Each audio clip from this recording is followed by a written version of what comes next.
السلام علیکم ورحمۃ اللہ وبرکاتہ۔ محترم سامعین، یہ جو مہینہ چل رہا ہے یہ شعبان کا عظیم مہینہ ہے۔ آج شعبان کی 3 تاریخ ہے۔ حضور صلی اللہ علیہ وسلم نے یہ جگہ فرمایا کہ شعبان میرا مہینہ ہے اور رمضان اللہ کا مہینہ ہے۔ لہذا حضرت ام سلمہ کی روایت ہے کہ حضور صلی اللہ علیہ وسلم 2 مہینے مسلسل روزہ رکھتے تھے، وہ شعبان اور رمضان کا مہینہ تھا۔ کثرت سے عبادت کرتے تھے شعبان میں، جیسے رمضان میں عبادت کرتے تھے۔ اور شعبان کے مہینے میں شعبان کی جو 15 تاریخ آنے والی ہے،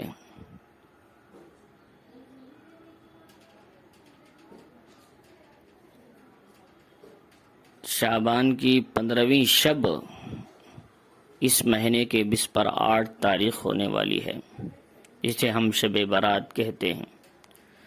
اس رات کے تعلق سے احادیث مبارکہ میں فضیلتیں وارد ہوئی ہیں۔ بعض حضرات کہتے ہیں کہ اس رات کے تعلق سے کوئی فضیلت وارد نہیں ہے، یہ رات نہیں جاگنا چاہیے۔ ان صحیح بات ہے کہ علماء محققین، اس میں حضرت مولانا مفتی تقی عثمانی دامت برکاتہم کی بھی تحقیق ہے، یہ فرماتے ہیں اس رات کے تعلق سے کئی روایتیں، تقریباً 10 سے 12 روایتیں جو اس رات کی احادیث کی تائید کرتی ہیں، فضیلت کی۔ ان میں سے ایک روایت ہے حضرت عائشہ رضی اللہ تعالیٰ عنہ سے، حضرت عروہ روایت کرتے ہیں، فرماتے ہیں کہ میں نے ایک رات حضور صلی اللہ علیہ وسلم کو نہیں پایا اپنے پاس، تو دیکھا کہ حضور صلی اللہ علیہ وسلم بقیع قبرستان میں ہیں۔ حضور صلی اللہ علیہ وسلم نے فرمایا، عائشہ، کیا تم ڈرتی ہو کہ اللہ اس کے رسول تم پر ظلم کریں گے، تمہارا حق مار دیں گے؟ ایسا نہیں، بلکہ آج کی رات وہ رات ہے، اللہ تعالیٰ آسمان دنیا کی طرف متوجہ ہوتے ہیں اور قبیلے بنو کلب کی بکریوں کے بالوں کے برابر یا اس سے زیادہ اللہ تعالیٰ لوگوں کی مغفرت فرماتے ہیں۔ بنو کلب کا بکریوں کا قبیلہ بہت بڑا قبیلہ تھا، ان کی بکریاں عرب میں بہت زیادہ ہوتی تھی، لہذا حضور صلی اللہ علیہ وسلم نے اس کی مثال دی۔ تو جب ایک بکری کے بال ہی ہم نہ گن سکتے، تو اتنے بڑے بکریوں کا مندہ اور ریوڑ، ان کے بالوں کا اندازہ کون لگا سکتا ہے؟ کتنے لاکھوں کروڑوں اربوں بال ہوتے ہیں۔ اللہ تعالیٰ صرف ایک رات میں، شعبان کی 15ویں شب میں اتنے لوگوں کی مغفرت فرماتے ہیں۔ مگر مشرک اور کینہ رکھنے والے اور اسی طریقے سے شراب پینے والے یا پھر بدکاری کرنے والے، قطع تعلق کرنے والے، ان کی مغفرت نہیں ہوتی۔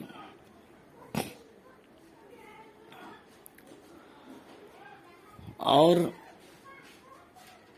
دوسری روایت میں ہے، یہ روایت ترمذی میں ہے اور دوسری کتابوں میں بھی موجود ہے۔ ایک روایت ہے علی بن ابی طالب رضی اللہ تعالی عنہ کی کہ رسول اللہ صلی اللہ علیہ وسلم نے فرمایا، اذا كانت لیلۃ النصف من شعبان قوموا لیلہا وصوموا یومہا، جب شعبان کی 15ویں شب ہو تو رات کو جاگو، نہیں شعبان کی 14 کی شام 15 کی شب ہوتی ہے، گویا 14 تاریخ کے شام شعبان کی 15ویں تاریخ 15ویں رات ہوتی ہے، تو 15 شعبان کی رات کہتے ہیں۔ اس رات میں جاگو اور دن کا شعبان کی 15ویں تاریخ کا روزہ رکھو، رات میں جاگو، دن میں روزہ رکھو 15ویں شعبان کا۔ اللہ تعالیٰ غروب شمس کی طرف بعد آسمان کی طرف متوجہ ہوتے ہیں، پہلے آسمان کی طرف، کہتے ہیں ہے کوئی مغفرت طلب کرنے والا میں اسے معاف کروں، ہے کوئی روزی مانگنے والا میں اسے روزی عطا کروں، ہے کوئی مصیبت زدہ میں اس کی تکلیف کو دور کروں۔ اعلان اللہ تعالیٰ کی ذات صبح و صادق تک کرتی ہے۔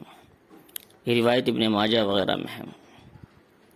تو ایسی بہت سی روایتیں ہیں جس میں آج کی رات یعنی شعبان کی 15ویں شب برات کے تعلق سے فضیلتیں وارد ہوئی ہیں،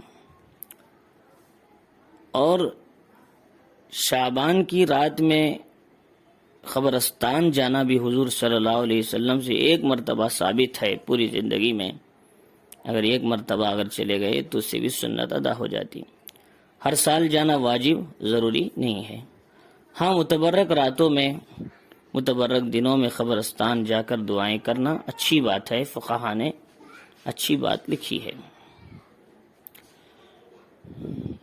اور شعبان کے مہینے میں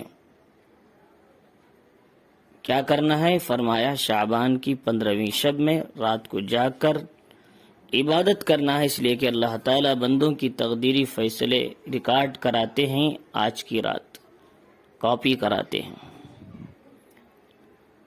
ان کی موت اور حیات کے تعلق سے، ان کے سال بھر کے معاملات کے تعلق سے۔ پھر اس کو شب قدر میں اللہ تعالیٰ فرشتوں کے حوالے کرتے ہیں، یہ پورے سال کی زندگی کا اس میں ریکارڈ ہوتا ہے، یہ شعبان سے لے کر آئندہ شعبان تک۔ تو اس رات میں ہم اللہ کے سامنے عبادت میں گزارنا ہے، رات میں جاگ کر عبادت کرنا، اور دن کا 15ویں شعبان کا صبح کا سحری کر کے روزہ رکھنا ہے۔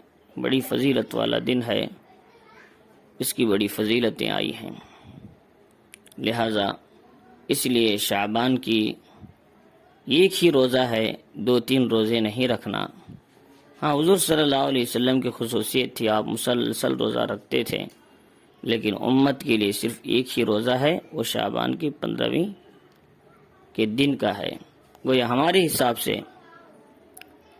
بسپر 8 تاریخ اتوار کی رات جاگنا ہے، پیر کے دن کے صبح کا روزہ رکھنا ہے، بسپر 9 تاریخ کا، وہ شعبان کی 15ویں تاریخ ہوتی ہے۔ تو اللہ تعالی ہم سب کو اس دن کی فضیلت سمجھنے اور اس پر عمل کرنے، اللہ تعالیٰ سے مغفرت طلب کرنے کی اللہ تعالی ہم سب کو توفیق عطا فرمائے، آمین۔